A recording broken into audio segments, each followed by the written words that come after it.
7 years of abundance came exactly as the dream said. I stored grain in every city. So much grain that eventually we stopped counting because the numbers had become impossible to measure. Egypt was full, and I was the man responsible for all of it.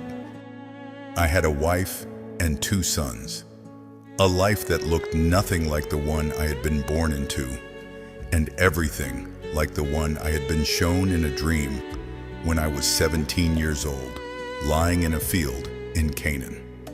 I had not forgotten where I came from, but I had learned to live where I was. Then the famine came, also exactly as the dream said.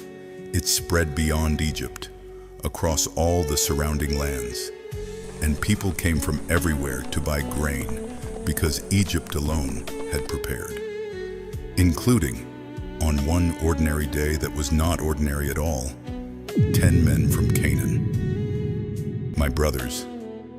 I knew them immediately. They did not know me. Of course they didn't. I was dressed in Egyptian linen with a gold chain around my neck and the authority of Pharaoh behind every word I spoke. I was 39 years old. I had been a grown man in a foreign country for more than 20 years.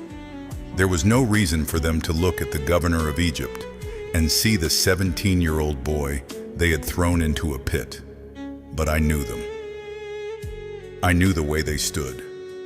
I knew the shape of their faces.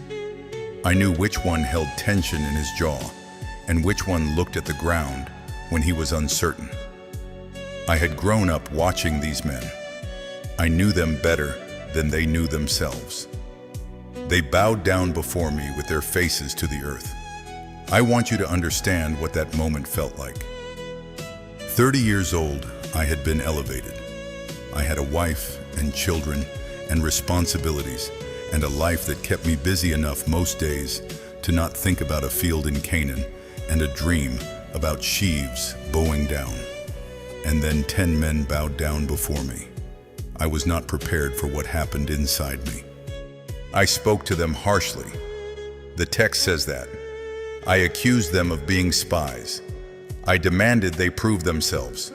I kept one brother, Simeon, and sent the others back for Benjamin, my younger brother, the only other son of Rachel, the only one I had not seen in more than 20 years. People ask me why I did this. The honest answer is, I am not entirely sure. Part of it was that I needed to know if my father was still alive. Part of it was that I needed to know what kind of men they had become, whether the years had done to them what the years had done to me. And part of it, the part I am most honest about now, was that I was not ready. I had built a life. I had made peace with the distance between who I was and where I had come from. And suddenly, they were standing in front of me, and 20 years of everything I had never fully processed was standing in the room with them. I needed time. They didn't recognize me, but they recognized something else.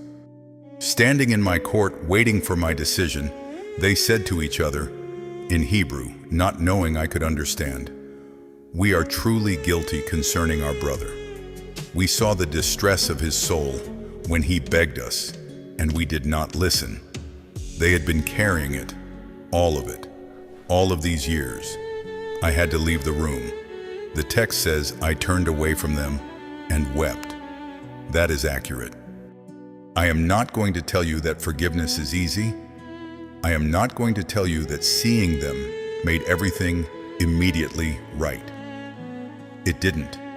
It took more time, more tests, more of Benjamin arriving and watching my brothers protect him the way they had never protected me. Forgiveness is not a feeling that arrives fully formed. It is a choice you make before the feeling catches up, and then you make it again and again. Until one day, the choice and the feeling arrive at the same place. If you are waiting for the people who hurt you to come to you, if you are wondering whether they remember, whether they carry it, whether it costs them anything at all, Some of them do. Some of them have been carrying it longer than you know. That doesn't fix everything, but it is worth knowing. Stay with me.